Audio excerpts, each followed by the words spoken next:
혈당 상승과 식욕은 연관성이 없었다. 혈당의 상승보다는 혈당에 좀 더 신경 쓰시는 게 좋을 수도 있겠다.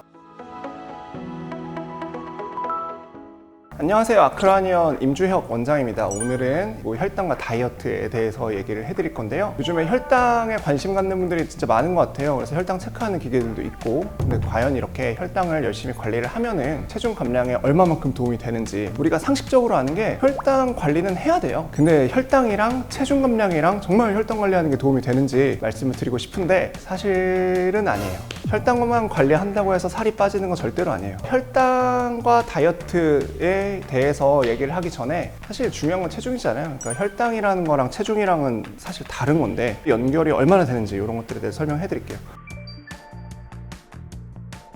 보통은 음식을 먹으면 혈당이 올라요. 그 다음에 이제 다시 시간이 지나면 내려가요. 그래서 이걸 식후 혈당 반응이라고 하는데, 이 혈당이 팍 튀어오르면은 이제 혈당 스파이크라는 표현을 요즘에는 많이 쓰더라고요.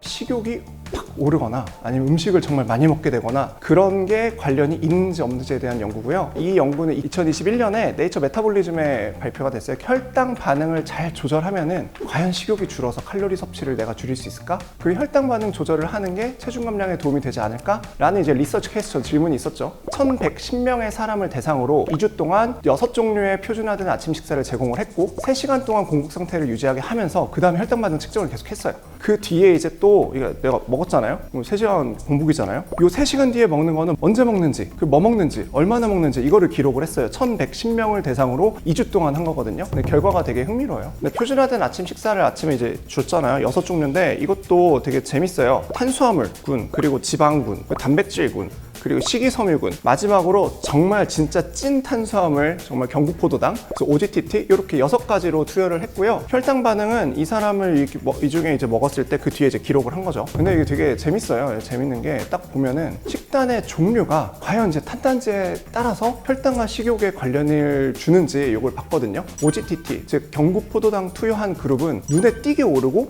그리고 빠르게 떨어졌어요. 근데 나머지는 사실은 다 비슷했어요. 이것도 되게 재밌지 않아요? 탄단지랑 별 상관없다는 거죠. 심지어는 식이섬유라는 게 일반적으로 우리가 생각할 때는 흡수를 막아주거든요. 이제 블로킹 해주잖아요. 혈당이 덜 오른다고 생각을 한 거죠. 근데 정말 찐 경구포도당 아니고서는 다 비슷했고요. 혈당에 큰 변동을 보인 그룹은 어쨌든 간에 그 뒤에 식사 시간도 짧아졌고요. 배고픔도 많이 느끼게 됐어요. 즉 경구포도당 수준의 단당류를 많이 먹은 사람들은 공복 후에 자유 식사를 할 때 배고픔도 더 많이 느꼈고 빨리 먹게 됐고 공복 유지한 다음에 더 많은 칼로리를 섭취하게 됐거든요. 3-4시간 뒤에. 근데 나머지는 그냥 미치는 영향이 정말 다 똑같았다고 보시면 돼요. 탄단지 비율이 혈당의 생각보다 절대적인 건 아니다. 음식을 어떤 거를 먹는지가 정말 찐 경구포도당 정도 아니면은 사실 다 비슷했다고 보시면 되겠습니다.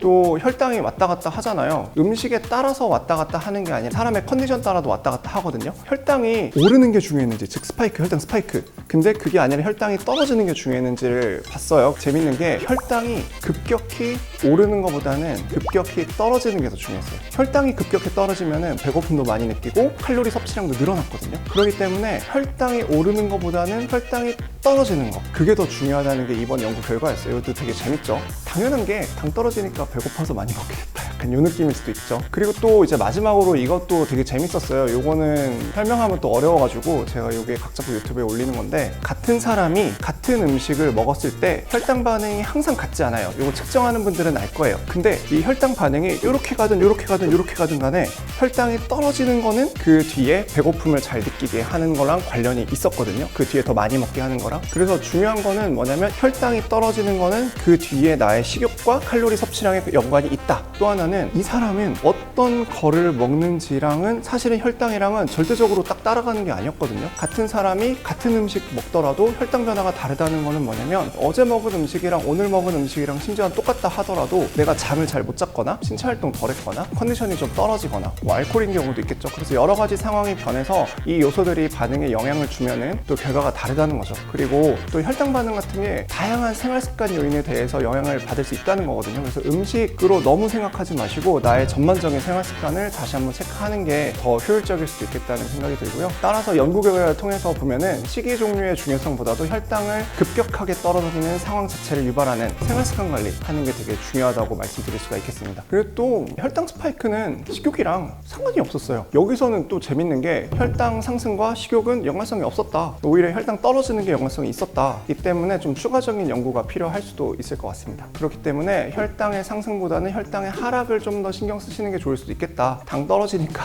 배고프고 식욕이 오르는데 그런 거를 체크하시는 분들은 같이 보셔도 재밌을 것 같아요.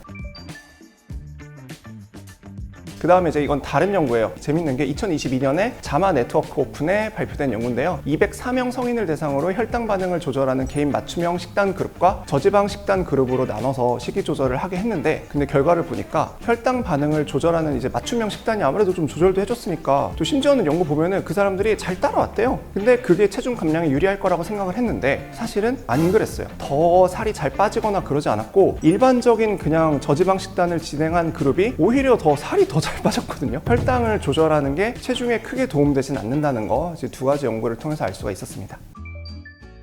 결론을 정리를 해드릴게요. 우리가 다이어트 할 때 제일 중요한 거는 칼로리 제한이에요. 총 칼로리 섭취량을 제한하는 게 제일 중요하고요. 혈당 반응만 관리하는 것보다는 나의 전체적인 어떤 생활 습관, 저희가 엄청 강조하는 거, 수면 같은 거, 스트레스, 이런 것들 관리를 함께 하는 게 대단히 이제 중요하고요. 따라서 혈당 관리는 식욕 조절에 도움을 줄 수는 있지만 체중 감량에서 제일 중요한 거는 역시나 칼로리 섭취량 제한이다. 이런 것들을 꼭 기억을 해주시고, 혈당 관리 자체는 건강에 좋아요. 근데 그것만 가지고 혈당만 내가 따졌는데, 내가 혈당 스파이크를 조심을 했는데 살이 왜 안 빠지냐, 여기에 대한 해답이 이번 유튜브 영상으로 좀 답변이 됐으면 좋겠습니다. 지금까지 아크로아니온 임주혁 원장이었습니다.